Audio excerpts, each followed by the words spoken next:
Друзья, всем привет! Предлагаю порисовать вместе со мной. Будем рисовать глаз. Если хотите научиться нарисовать глаза, вы должны понять, что глаз – это шар. И я рекомендую вам нарисовать его вместе со мной в ракурсе, когда эта форма хорошо продемонстрирована. Рисую шарик и сразу нарисую окружность, эллипс, который будет символизировать склеру. Зрачок внутри со смещением штрихую.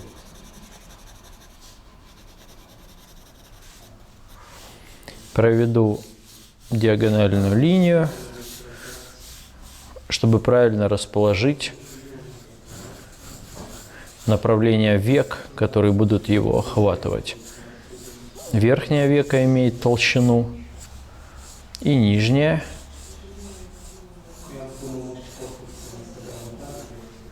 Далее высота верхнего и нижнего века.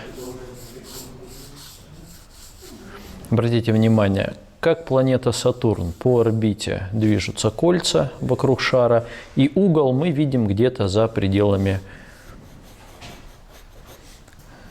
глазного яблока.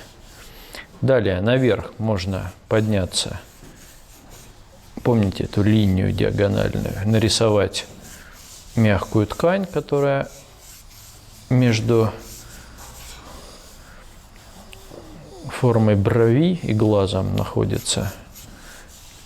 И сразу начинаю штриховать. Ну, во-первых, плоскости горизонтальные, перевернутые, будут иметь степень затемнения. Нижнее веко, его высота, сам глаз, поперечно отштриховываю. Здесь будет находиться слезное мясцо, слезник, но я сделаю плоскость носа, покажу, который как бы отсеку эту часть и спрячу глаз за плоскостью носа. Область над глазом немного темней. Верхнее веко тоже чуть-чуть тонируется, но оно не такое темное, как нижнее. Представим, что свет падает отсюда. Нижнее будет немножко темнее. И постоянно штрих по форме, чтобы подчеркнуть, что глаз – это шар. Вот таким образом. Далее рисую блик, форму блика на склере и растягиваю светотень. Чем ближе к этому блику, тем темнее. Со светлой стороны глаз в районе этой капельки, потому что склера – это выпуклая часть, будет более темный. Я его смело заштриховываю. А чем ближе к носу, тем светлее становится. Зрачок немного еще темнее, но не слишком сильно, потому что он находится под слоем воды, мы его не очень видим. Я использую твердый карандаш, и мне уже не хватает его для выполнения задач, поэтому возьму чуть-чуть мягче. Кстати, немножко еще заштрихую толщину века, чтобы блик остался единственным белым участком. Все должно быть тонировано вокруг. Немножко, чуть-чуть. Беру карандаш помягче. Карандаш называется 2B. Подчеркиваю. Ух ты, немножко сломался, это нормально. Подчеркиваю форму. Делаю резкий контур склеры.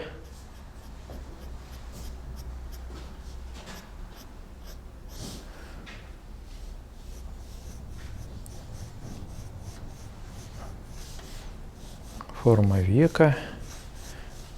Тут есть складки. И рисую сразу ресницы. Первый слой сделаю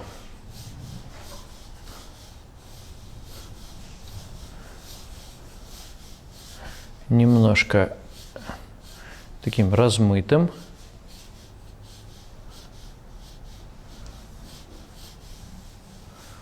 И внизу тоже ресницы старайтесь так немножко такими пучками группировать, чтобы не были они причесаны, расчесаны. И когда это сделаете, можно взять карандаш еще мягче. Вот у меня 4B карандаш. И чуть-чуть, несколько ресниц рисую поближе.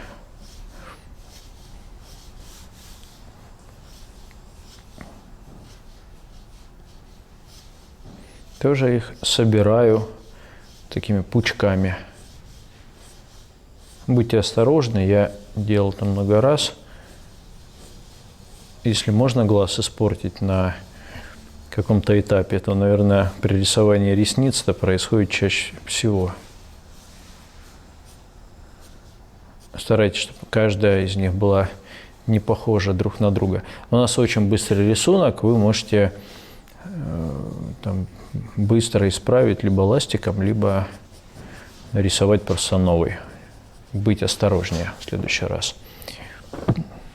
Все, пожалуй, друзья, форма полностью раскрыта. Показали эту орбиту. Еще можно немножко добавить падающую тень от верхнего века. Посмотрите, она как бы перешагивает через склеру и имеет немножко плотный контур. Хотите яркий свет сделать, то можете добавить этого плотного контура. Все, не буду нагружать рисунок. Могут быть еще немножко отражения видны от ресниц нижних, например, да и от верхних здесь. Так часто сейчас художники это показывают. Но если хотите, можете это сделать тоже. Вот и все. Брови рисовать не буду, чтобы не отвлекать зрителя. Можете немножко уточнить еще по орбите, продемонстрировать форму. Беру ластик, стираю лишнее. За плоскостью носа я не вижу свои построения. Убираю стрелочку, чтобы никто не спрашивал, что это за стрелочка. И ставлю подпись. Все упражнение демонстрирует форму шара. Хотите хорошо научиться рисовать глаза, вы должны осмыслить глаз с точки зрения шара. То есть сделайте такой простой рисунок, поупражняйтесь в этом.